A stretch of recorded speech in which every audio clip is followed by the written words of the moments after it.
gelombang tsunami menghantam wilayah pesisir Severodvinsk, Rusia usai gempa besar bermagnitudo 8,7 mengguncang bagian timur Rusia tersebut. Sementara itu di tanah air sejumlah warga di Kabupaten Halmahera Utara panik dan mengungsi ke dataran tinggi setelah mendapatkan informasi potensi tsunami yang dikeluarkan BMKG akibat gempa magnitudo 8,7 yang mengguncang laut lepas Rusia Timur.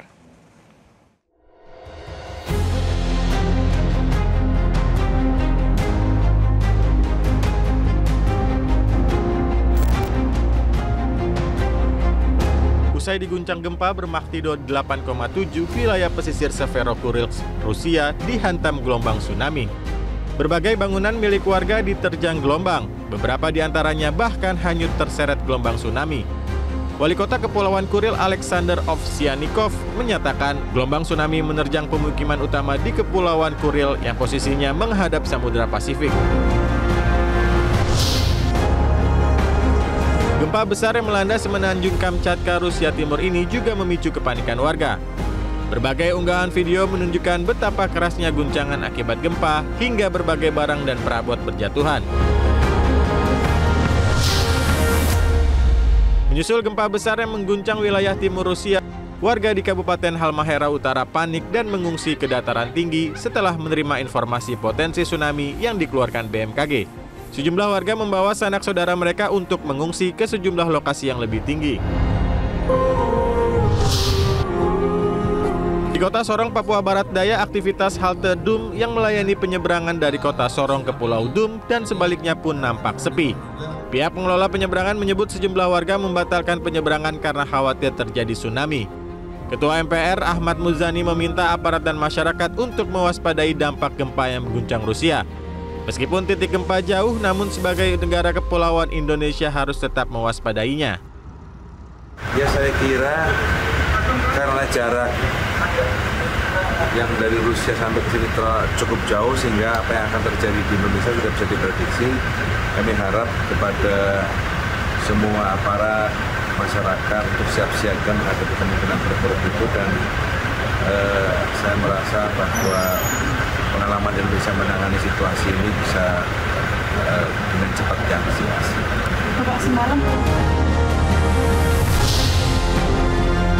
Gempa besar bermagnitudo 8,7 yang mengguncang Rusia Timur juga memicu peringatan darurat sejumlah negara. Otoritas Jepang meminta warganya terutama yang tinggal di wilayah pesisir untuk mewaspadai potensi tsunami. Sementara otoritas Amerika Serikat meminta warganya yang tinggal di wilayah pesisir barat agar mewaspadai adanya potensi tsunami. Tim Liputan, Metro TV. Ya pemirsa, lantas bagaimana kondisi terkini Rusia pasca dilanda gempa bumi? Untuk mengetahui informasinya sudah terhubung bersama kami koresponden Metro TV di Rusia, Panca Syurkani. Selamat pagi waktu Indonesia, Panca. Selamat pagi, Kemal.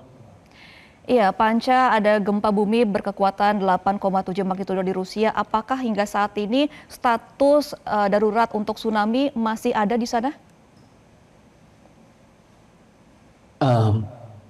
Gempa bumi dahsyat dengan magnitudo 8,8 yang melanda wilayah Kamchatka Krai di timur jauh Rusia kemarin memang termasuk salah satu dari 10 gempa bumi terbesar sepanjang sejarah dunia.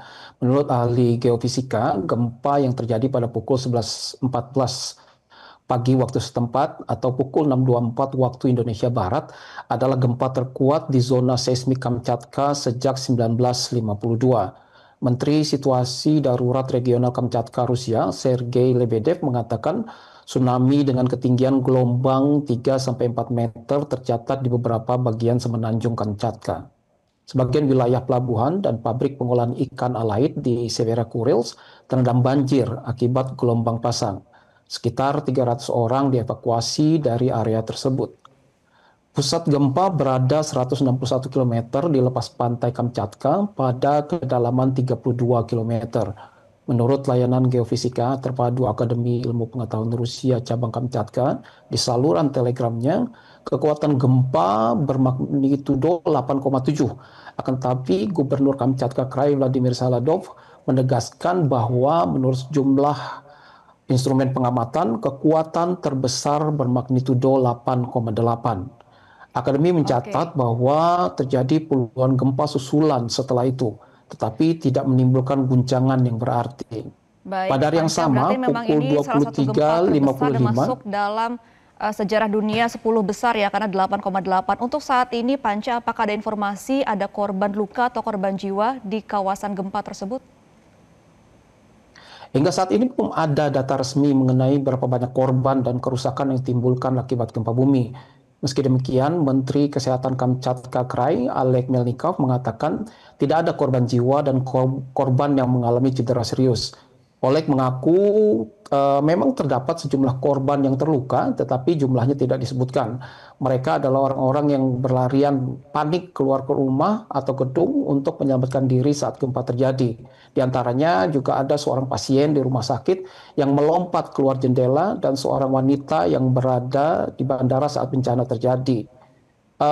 Andrei Karzenko, doktor ilmu geologi dan mineralogi, kepala laboratorium paleoseismologi dan paleogeodinamika Institut Fisika Bumi Akademi Ilmu Pengetahuan Rusia, mengatakan bahwa penduduk Kamchatka dan Kepulauan Kuril sangat beruntung karena pusat gempa berada sangat jauh dari daratan sehingga tidak menelan korban dan meninggalkan kerusakan yang parah. Baik. Gemma. Oke, baik. Terima kasih atas informasi Anda, Panca Syurkani. Kami akan nantikan informasi terbaru dari Anda. Selamat kembali bertugas dan terjaga keselamatan di sana. Dan pemirsa, Badan Meteorologi, Klimatologi, dan Geofisika atau BMKG mengeluarkan peringatan potensi tsunami di sejumlah daerah menyusul gempa besar bermagnitudo 8,7 yang mengguncang wilayah timur Rusia. Untuk membahasnya telah bergabung bersama kami juga Direktur Gempa Bumi dan Tsunami BMKG, Daryono. Selamat pagi, Pak Daryono. Ya, Pak Daryono, diizin boleh di-unmute dulu untuk sambungan Zoom-nya? Oke, selamat pagi Mbak.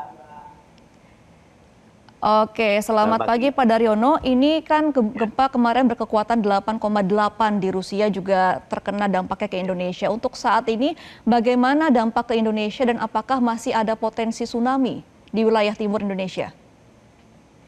Iya Mbak, tadi malam itu cukup menegangkan dan kita terus mengamati marigram catatan tsunami di berbagai wilayah di Indonesia, khususnya di Indonesia timur laut Indonesia ya, seperti di Gorontalo, Sulawesi Utara, Maluku Utara, kemudian Papua Barat dan Papua itu polanya itu menunjukkan belum ada penurunan sehingga kita tahan terus Mbak sampai pada pukul 22:42 itu kita harus memutuskan bahwa peningkatan dini tsunami yang disebabkan oleh gempa Kamchatka magnitudo 8,7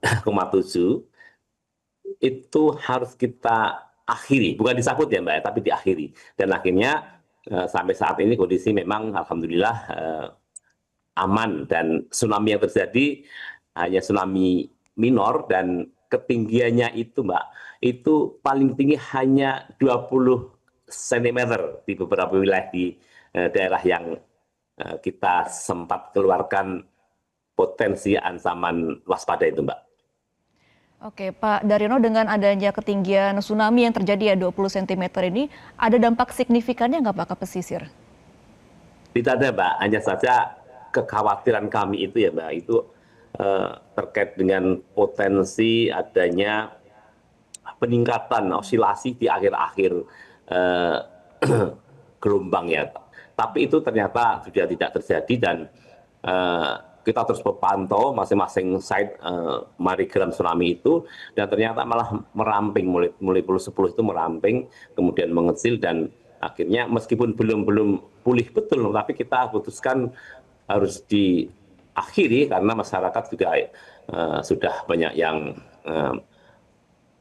mengungsi, sudah malam dan sudah lelah hingga itu keputusan tepat untuk kita putuskan bahwa pukul 22:42 kita akhiri.